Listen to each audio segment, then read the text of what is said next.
ایک موقع پر نبی پاک صلی اللہ تعالیٰ علیہ وسلم نے ارادہ فرمایا کہ حضرت علی کو اپنا نائب بنا کے مدینہ منورہ میں چھوڑ کے جایا جائے۔ محبوب کریم علیہ السلام جب بھی تشریف لے جاتے تھے تو کسی ایک کو نائب بنا کر مدینہ منورہ میں چھوڑ جاتے۔ حضرت عبداللہ ابن مختوم رضی اللہ تعالیٰ عنہ کو بھی ایک دفعہ حضور چھوڑ کے گئے تو ایک جنگ کے موقع پر محبوب نے حضرت علی شیر خدا سے کہا کہ آپ کو میں اپنا نائب بنا کے یہاں چھوڑ کے جاتا ہوں۔ یہاں لوگ جان چھڑاتے ہیں، کام کا جب وقت آتا ہے، میدان میں نکلنے کا وقت آتا ہے تو جان چھڑاتے ہیں، اور وہ کہتے ہیں کہ باقی سارے کام دے لو، جب وقت مشکل آئے تو پھر ہمیں کام نہ بتاؤ۔ اب مشکل وقت ہے، جہاد میں جانا ہے۔ حضرت مولا علی شیر خدا کرم اللہ تعالی وجہہ الکریم کو حضور نے فرمایا کہ اس دفعہ میرا ارادہ بنا ہے کہ تمہیں چھوڑ کے جاؤں۔ تو حضرت علی کو چھوڑ کے جایا جا رہا ہے، ان کو مدینے میں رہنا ہے، میدان میں نہیں جانا۔ عام آدمی کتنا پسند کرتا ہے کہ میں آرام سے رہوں گا، لیکن حضرت علی کو اتنا شوق تھا میدان جہاد کا، اتنی تڑپ تھی ان کے دل کے اندر کہ عرض کرنے لگے یا رسول اللہ صلی اللہ تعالی علیہ وسلم، رو پڑے، کہنے لگے حضور ساری دنیا میدان میں جہاد کرے گی اور میں یہاں عورتوں اور بچوں کے پاس رہوں گا، میں یہاں عورتوں اور بچوں کے بیچ وقت گزاروں، حضور مجھے لے کے جائیں۔ تو وہاں بھی حضور نے محبت کی بات سمجھائی، فرمایا علی جب حضرت موسیٰ کوہ طور پہ گئے تھے تو اپنے بھائی جناب ہارون کو چھوڑ گئے تھے، تو تم بھی تو میرے لیے اسی طرح ہونا جس طرح موسیٰ کے لیے ہارون تھے۔ لیکن فرمایا یہ یاد رکھنا میرے بعد نبی کوئی نہیں، حضرت موسیٰ بھی نبی ہیں اور جناب ہارون بھی نبی ہیں علیہم السلام، لیکن وہ انہیں چھوڑ کے گئے تھے، میں تمہیں چھوڑ کے جا رہا ہوں۔ کہ ایک بات اپنے ذہن کے اندر بٹھانا کہ میرے بعد کوئی نبی نہیں آئے گا۔ تو ایک شخص تھا عمر بن عبد ود، 90 سال کا بوڑھا، لیکن جب تلوار لے کے میدان میں آتا تھا تو 1000 آدمی کے مقابلے میں لڑتا تھا، اور لوگ جگہ جگہ یہ کہتے تھے تو اس طرح ہے جس طرح عمر بن عبد ود لوگوں کو ڈراتا ہے، تو اس طرح ہو گیا۔ یہ اس کے ارد گرد کے لوگ اس کی مثالیں دیتے تھے۔ جنگ خندق جب ہو رہی تھی تو یہ مقابلے میں آ گیا، تو حضرت علی المرتضیٰ شیر خدا کرم اللہ تعالی وجہ الکریم بھی تشریف فرما تھے۔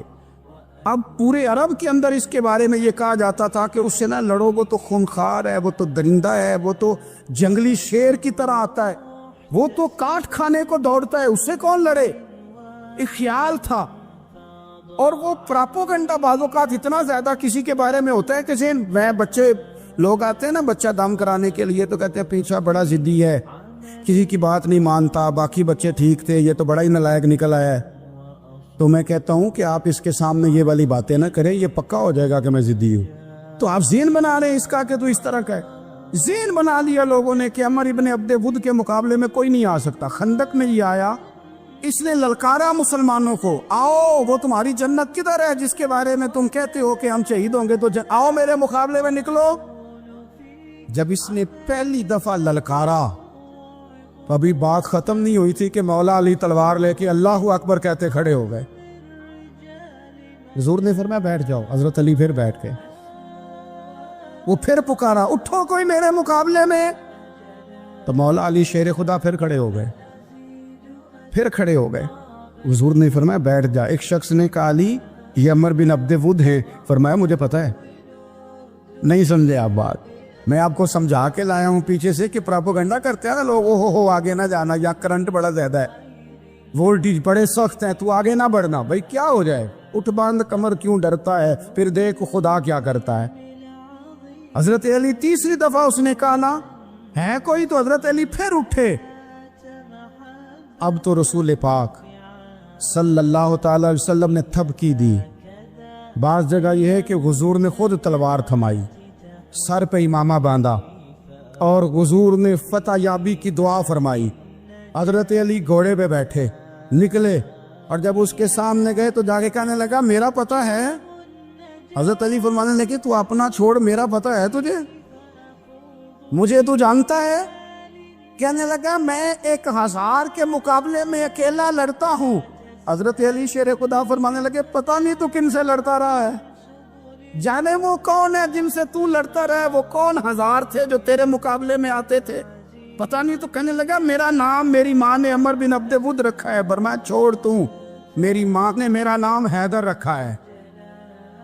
کہنے لگا تیری عمر چھوٹی ہے، کوئی بڑا لا، فرمانے لگے یہ تو جب پنجے میں پنجہ ملے گا تو پتہ چلے گا عمر کس کی چھوٹی ہے، ابھی تو کہانیوں سے متاثر کرنا چاہتا ہے، تو چاہتا ہے کہ تو پریشر ڈالے اور میں تیری بات سنوں، تو مقابلے میں آ، ڈینگے نہ مار، کہانیاں نہ سنا، دیواریں ہلتی رہتی ہیں اور در کانپ جاتا ہے، علی کا نام سن کے اب بھی خیبر کانپ جاتا ہے، تو مقابلے میں آ، تو باتیں بنا رہا ہے، کہانیاں سنا رہا ہے۔ وہ کہنے لگا تو بچہ ہے، میں چاہتا نہیں تیرا خون بہاؤں۔ تو حضرت علی کہنے لگے میں بڑے دن سے پریشان ہوں کہ کسی بے ایمان کا خون بہایا کیوں نہیں، میرا بڑا دل کر رہا ہے تیرا خون بہاؤں۔ اس نے بڑی زوردار ضرب لگائی، غصے میں اتنا پاگل ہوا، کیونکہ اس کے بارے میں معروف تھا کہ وحشی مزاج آدمی، اتنا سخت پاگل ہوا غصے میں، اس نے اپنے گھوڑے کے پیر کاٹ ڈالے، پہلے تلوار گھوڑے کو دے ماری، اس کو کاٹ کے دوڑا۔ یہ کیوں کرتے تھے لوگ، عرب کے لوگ اس وقت یہ کام کرتے تھے کہ ہم نے گھوڑا ہی مار ڈالا ہے تاکہ ہم بھاگ نہ سکے، کہتے ہیں نا کشتیاں جلا دی ہیں کہ اب واپس جانے کا راستہ ہی بند ہو جائے، گھوڑے کے پیر کاٹ ڈالے کہ بھاگنا نہیں، اور بڑی زور سے اس نے ضرب لگائی حضرت علی پر۔ حضرت علی نے جب روکی تو وہ ڈھال ٹوٹ گئی حضرت مولا علی، اور آپ کے امامے کو اس کی تلوار بھی لگی۔ آپ نے فرمایا دکھا لیا تو نے زور، اب میری باری ہے۔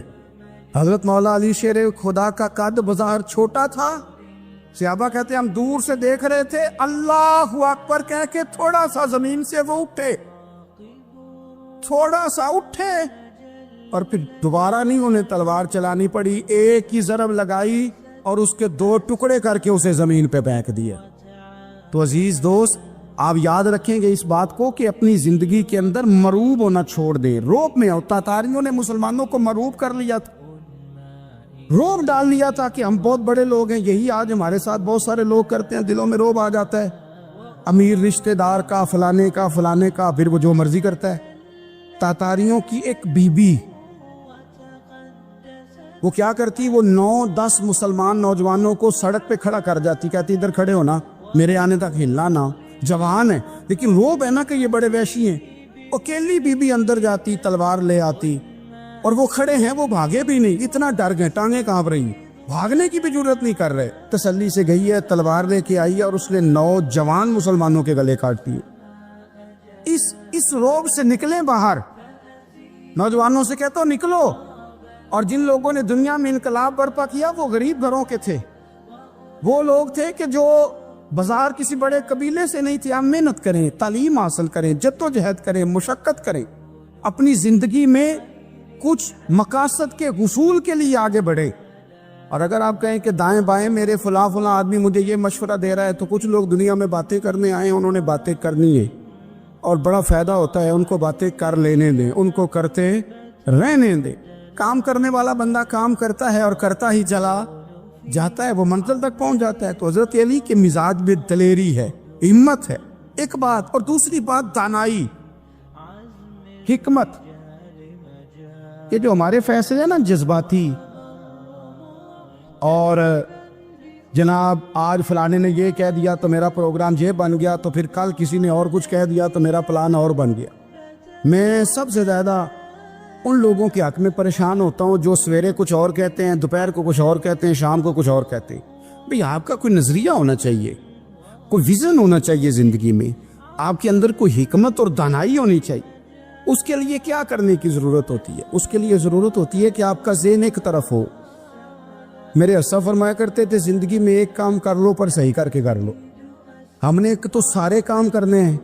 آج کل ہر بندہ صحافی ہے، ہر بندہ تجزیہ نگار ہے، ہر بندہ سیاستدان ہے، ہر بندہ ہی مفتی ہے، ہر بندہ ہی جناب واعظ ہے، ہر بندے کے پاس ہی کچھ مسئلے۔ اس کا نقصان یہ ہے کہ کسی کے پاس بھی کچھ نہیں۔ وہ کسی درویش نے کہا تھا کہ جب سب لیڈر ہوں تو سمجھو کوئی لیڈر نہیں، کیونکہ سارے جو لیڈر ہو گئے۔ میرے عزیز، ایک طرف ذہن کو رکھے اور اپنے اس کام میں کمال پیدا کریں۔ حضرت مولا علی شیر خدا کو اللہ نے حکمت دی تھی۔ نبی پاک صلی اللہ تعالی وسلم کے صحابی حضرت عبداللہ ابن مسعود رضی اللہ تعالیٰ عنہ فرماتے ہیں، امام ابو نعیم نے لکھا ہے کہ حضرت عبداللہ ابن مسعود فرماتے ہیں نبی پاک صلی اللہ علیہ وسلم نے فرمایا اگر حکمت کے 10 حصے کیے جائیں نا، دانائی کے 10 حصے کیے جائیں، تو اس میں سے 9 حصے اللہ تعالیٰ نے حضرت علی کو عطا فرمائے اور ایک حصہ باقی لوگوں کو ملا ہے۔